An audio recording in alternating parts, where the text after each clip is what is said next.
So welcome everyone. Good morning, good afternoon, depending on your location. My name is Bijan Yalkan. I'm a technical account manager with Altair Engineering in our aerospace division, supporting some of the customers around the Dallas-Fort Worth area.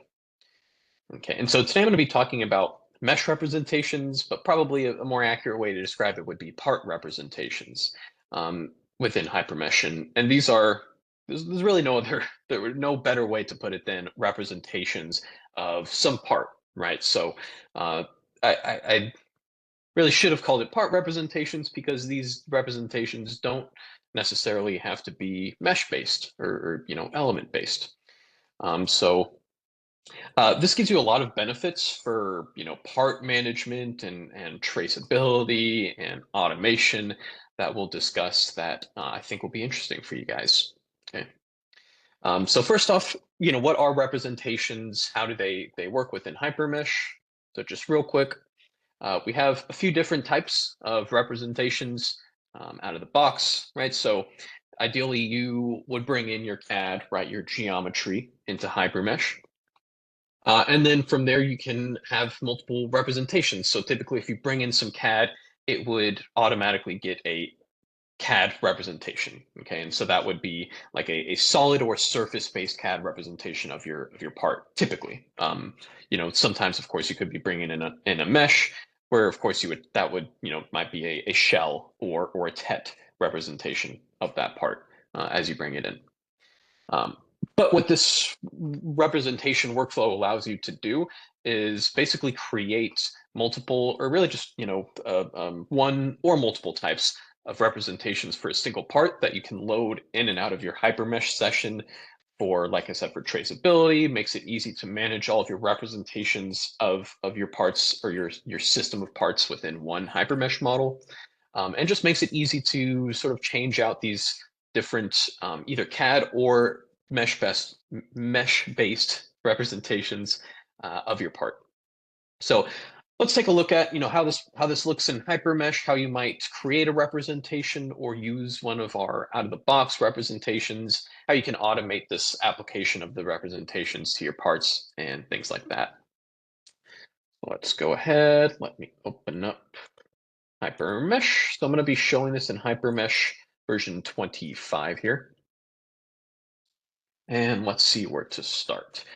So first off, to start, I'm going to go under the assembly ribbon, and a lot of these representations are managed under the parts browser. Okay, so if we go assembly parts, that'll open up our parts browser.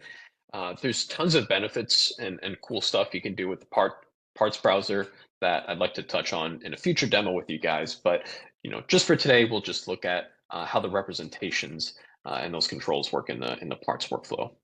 So I probably need a model to demonstrate this. So let me load one up, and we will be working on uploading model files that you guys can download to that website so that you can follow along with me. But I'm going to load up this step file that I have of some door frame model. Just drag and drop. Minimize that. Say okay. Let me make sure. Okay.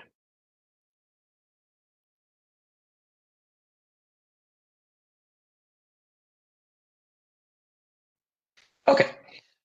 So yeah, so importing my step file, right? This will generally give you some options for how you might divvy up the hierarchy as parts or as just bringing in the BOM.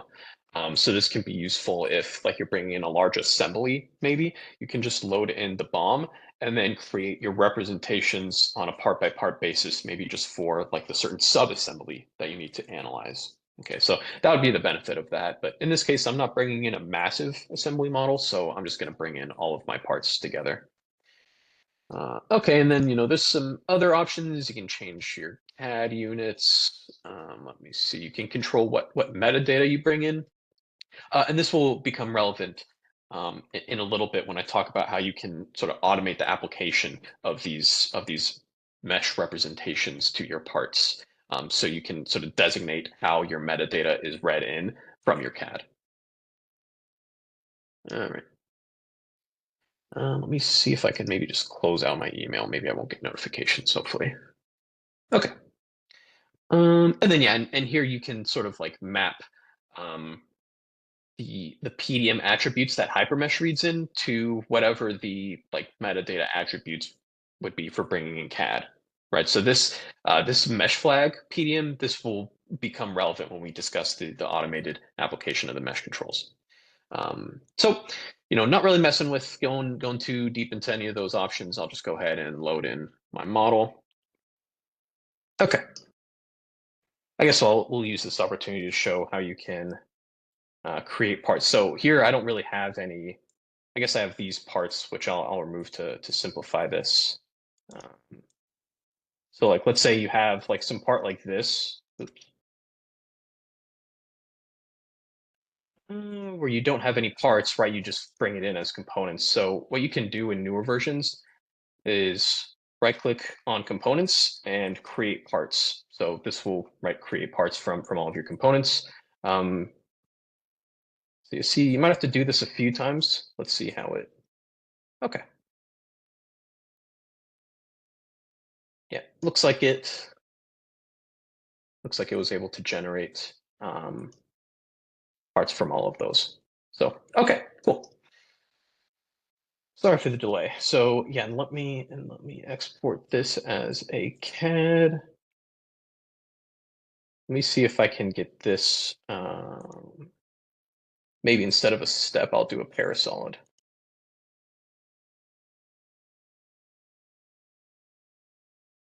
Just to kind of show you how it looks when you bring in the CAD.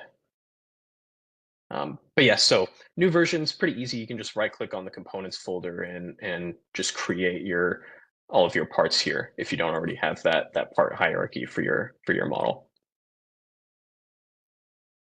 All right, so we exported that. Let me see. Let me just load up a new window and just show you what happens when you load in the CAD. Load up downloads. So if I drag and drop that file, okay.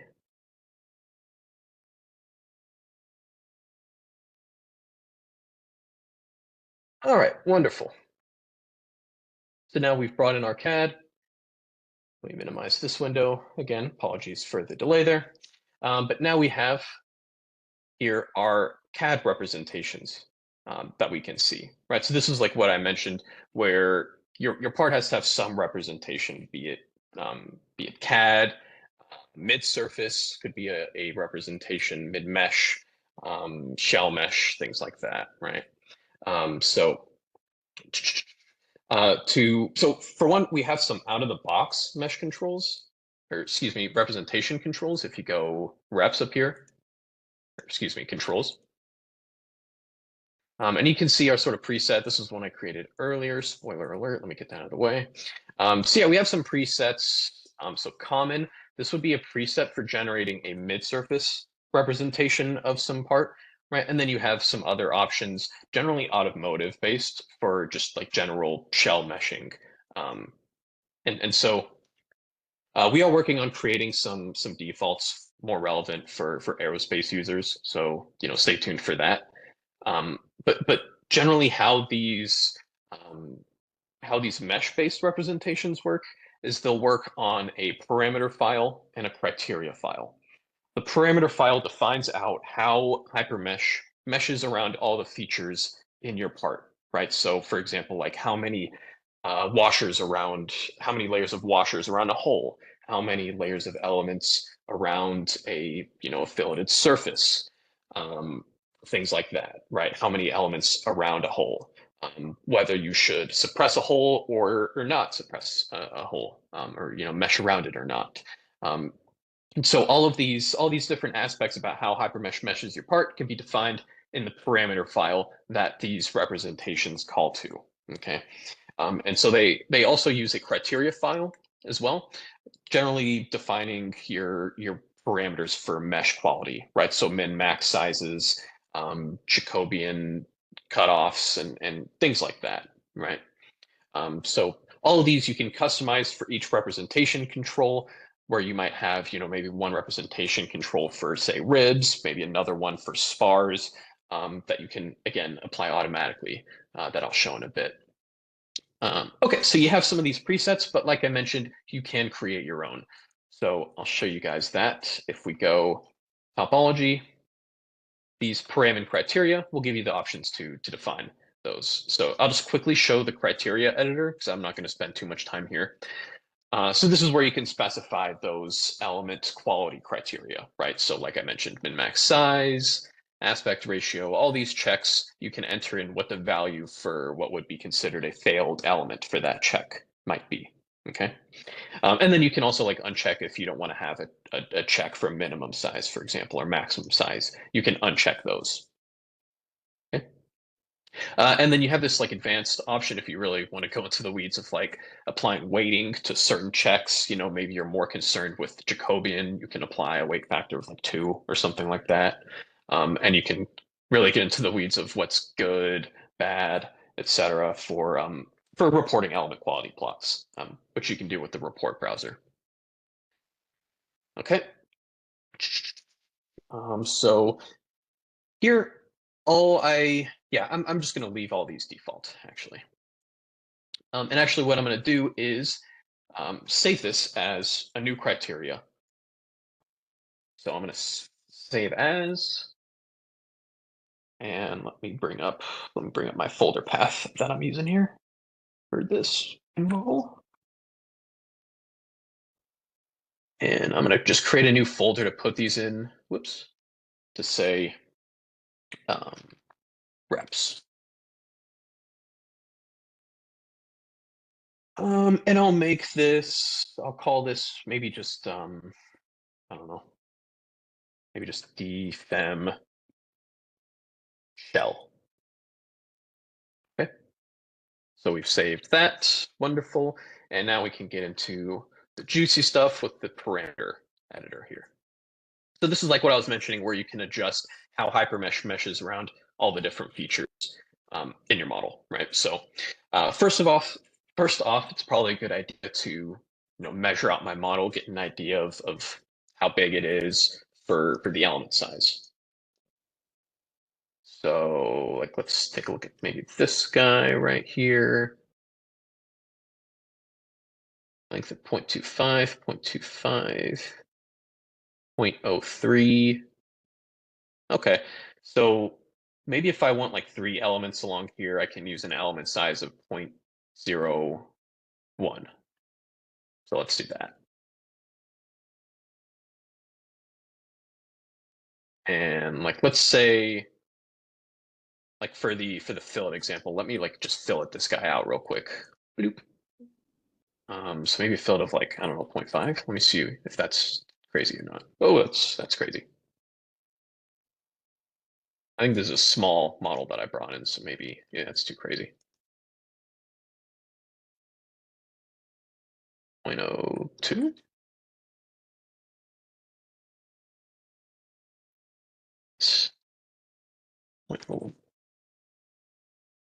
All right, that's a little more reasonable. And then if I wanted to, I could, like go in and um, like suppress those edges if I wanted to. Okay. What was yes. So if we go back into the parameter editor, we can then go and start defining some of these things. So yeah, we have options for holes. Actually, let me measure out some of the holes as well now that I think about it. Right. So hole radius 0.005, or excuse me, 0.06, 0.05, 0.04. Okay. So yeah, those are small ranges. So maybe for circular holes, and let me delete these rows here. Maybe for holes through range, like let's say 0.05, we'll put a washer.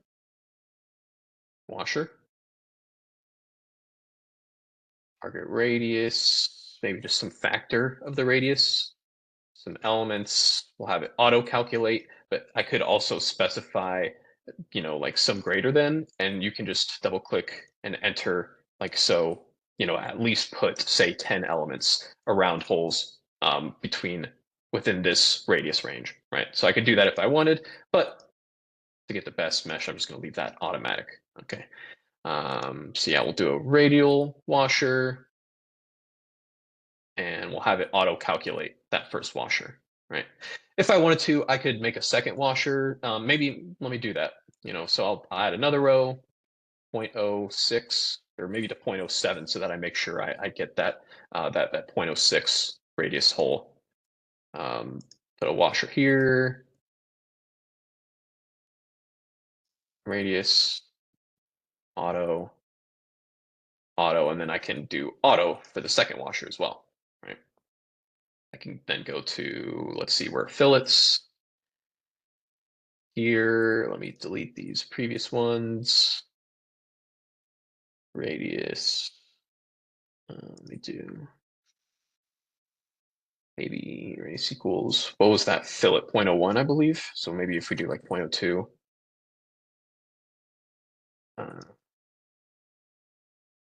Radius, and then maybe the 0.02 to, excuse me, this should be 0.02. I believe this should be maybe 0. And force rows, and maybe we'll do like 2 rows type of thing.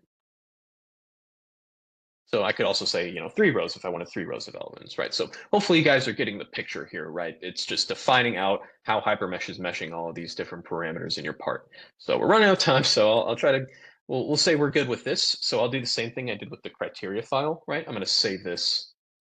Okay, sure. And we'll save this as, what was it, dfem shell.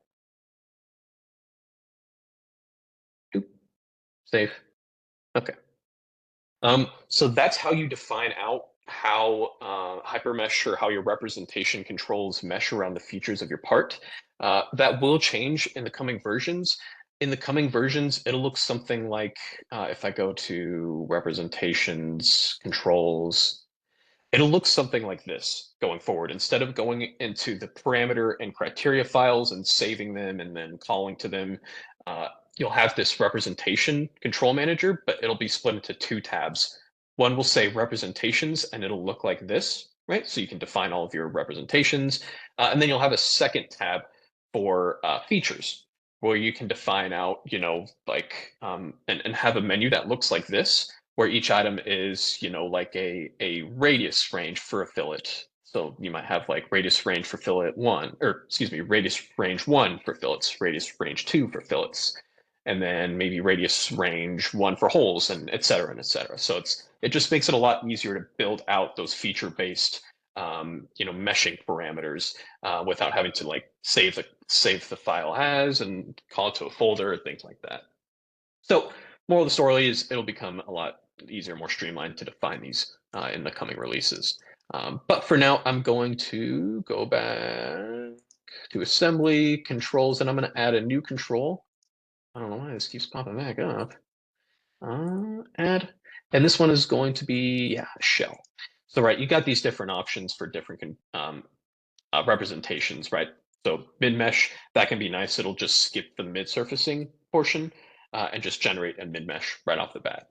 But we'll do shell. So this mesh flag would be where you can automate the application of these mesh controls. So you can assign a mesh flag in the metadata of the CAD part from the source CAD, say, be it CATIA or NX or whatever it is. And then you can put in that mesh flag here, like say dfem shell type of thing, right? And then you can just like automatically load or generate the representations on all of your parts and just say automatic, and it'll generate those representations based on what mesh flag you have here, correlating to which mesh flag you have in the part metadata. Fortunately, I don't know if I'll have time to show that here, but we'll see what I have time for. Into this path reps, so I'll call to my param. I'll call to my criteria file. So now I've generated my custom representation control. So again, in the future, this will be much nicer with the features tab, where you can just define features by features within this sort of browser thing. But yeah, so once you got your representation loaded, hit OK. to actually generate your representation. Like let's go maybe, yeah, this guy. So to generate your representation, select the part. You can select the part in the GUI or the browser. Just make sure you have your selector set to parts. So if we do right click, representations, create, the create will generate the representation of that part. So if we do create, and I got all my options, and you could check off and create multiple representations at once, right? So if you wanted to, like if I had a solid and I wanted to create like a mid surface, maybe I wanted to create a mid mesh as well. And then also maybe I wanted to create like a tet mesh on the solid. You could run all of these at once and then just choose which one you want to load, which I'll show in a second as well. But for here, we'll just choose shell. And if, assuming I didn't do anything wrong here, it'll open up batch mesher in the background, which it did.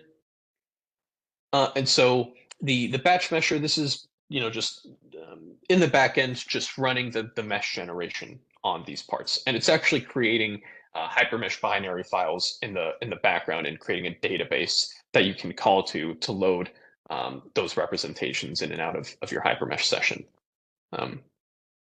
So sorry, I know we're running out of time here. There's a few more things I want to show quickly. If you have to drop off, please do so and check out the recording for the rest of the session. But I want to at least touch on a few more things over these next few minutes. So yeah, once that's done, and just I'll get it out of the way just so you'll see what happens when it's done. But once the batch mesher is done generating those representations on the parts you selected, a little window in HyperMesh will pop up saying, representations have been generated. Do you want to load those into your current model? Okay. And so if you do, you can say yes, but you don't have to. You can just leave the current CAD representation loaded, and then you can, at any other point later on down the road, load in and out that mesh representation as needed. So we'll give that a second. Hopefully WebEx isn't just like completely. So yeah, this should take. Hopefully I didn't make the element size. Oh, I don't know if I set the element size now I think about it. Oh, did I forget that? Let me see what I used. 0.001. I think that's okay. I think that's what I wanted. Yeah, no, I think we're good. So hopefully this won't take like, 10 hours or something. But yeah, so this is pretty cool. If you wanted to do this automatically, so like I mentioned, you could do, if I go to if I double check on what I used for my mesh flag real quick. So controls, right? So I used, oh, I deleted it. But if I said like, let's say, I don't know, rib or something here, right? Or let me do shell. That's better, I think. Defem shell. Copy that. Okay. And so then that would correlate to the mesh flag that you have in the PDM data here.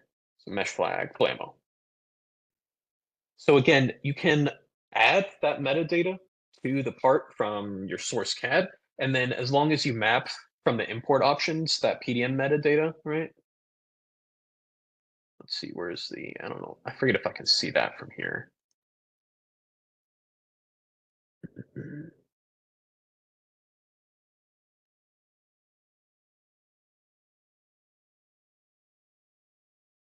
See.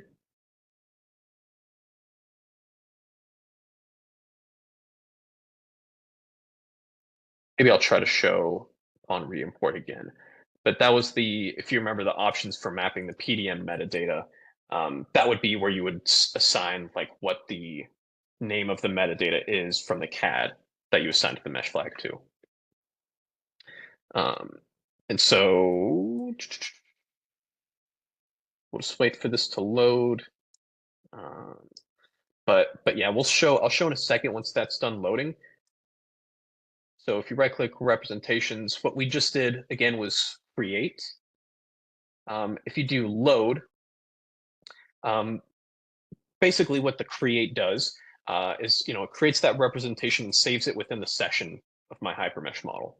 So from there, I can load that representation, and here it will appear um, CAD and whatever representations I created, right? So it would say for this solid part, I might have one for CAD, one for mid surface, one for shell on the mid surface, one for mesh on the solid CAD, things like that, that I could just specify loading one or the other to load in and out of my model. Um, and what I haven't really touched on yet are the libraries. If we do library viewer, we do like maybe, and I don't really have time to get into this, but you can define out part libraries that you can share between your colleagues. So if you do add one, this could be either just like a, you know, some part library that you save as like a database file to a shared location that multiple people on the team can access, or you can do like some shared host and port server location to access this database. So it's really nice for if you're working with a team, maybe you can have one person create these representations for all the parts that the team uses that other folks can just go and call to the library and bring in and out of their model directly from that library. So, makes it really nice to just manage all of your mesh representations for all of the different ways you mesh your parts. It can be very nice. And another thing I haven't really touched on yet is coming in the upcoming releases, we'll also have mesh representations for composites. So it'll be really easy to define like some laminate layup, define out all of your plies and your shapes, your fiber orientations, all of that good stuff, and then also save those to some library or some shared location that all the folks on the team can access. So that's pretty cool too. Hey folks, Bijan here. Just splicing in an edit after the live demo. Just want to apologize for the technical issues during the demo. My computer seemed to be having some troubles with WebEx open, so apologies for that. But yeah, just want to splice in just to show you guys the sort of end effect of creating that initial representation and then showing how you guys can load in and out the different representations once you've created them. So yeah, it looks like my batch mesher is finishing up. So yeah, this is going much faster than during the live demo, as I would expect. So once it's done, it'll give us a little menu in HyperMesh saying, do you want to load those representations? Yes, I do. So I'll hit yes. And there, generates my mesh. So there it has like the two uh, layers of washers, and maybe let me get a shaded view of my mesh to make this a little more clear. So yeah, I just got the single layer of washer around the small hole, double layers of washers around the big holes. And so from here, I can select that part, right click, representations, load from session. And now I have these options here for my original CAD, my new shell mesh, and the mid-surface representation, which would in this case be the same as the CAD since my original CAD was a surface. Load all. So it makes it very easy to load in and out of the different representations, be they 2D surface reps, solid mesh, 2D meshes, things like that. So it's all creating these HyperMesh binary files in the background that that HyperMesh is just calling to whenever you load in and out those various representations. So yeah, hope this was useful for you guys. Feel free to submit any suggestions for future topics as always. And yeah, hope this is helpful for you guys.